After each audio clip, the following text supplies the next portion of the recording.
बिस्मिल्लाहिर्रहमानिर्रहीम। अस्सलाम वालेकुम नाजरीन, आप सब को फिर से एक नई वीडियो पर खुश आमदीद कहते हैं।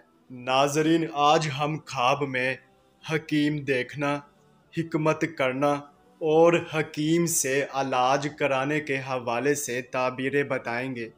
उससे पहले अगर आप अपने मज़ीद आने वाले ख्वाबों की ताबीरें जानना चाहते हैं तो हमारे चैनल ऑनलाइन इल्म को सब्सक्राइब कर दें ताकि आपको हर आने वाले ख्वाब की ताबीरें सबसे पहले मिल सके।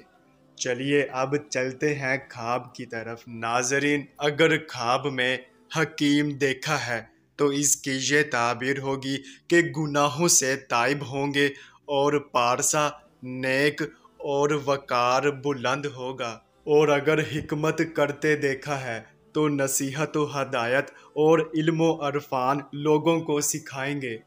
और अगर हकीम से इलाज कराते देखा है तो राह हदायत पाएंगे और बुजुर्गी हासिल होगी और तरक्की रिज़्क होगा। नाज़रीन, ये थी इस ख्वाब की ताबीरें। चलिए अब चलते हैं, इंशाल्लाह फिर मुलाकात होगी। तब तक के लिए अल्लाह हाफिज़।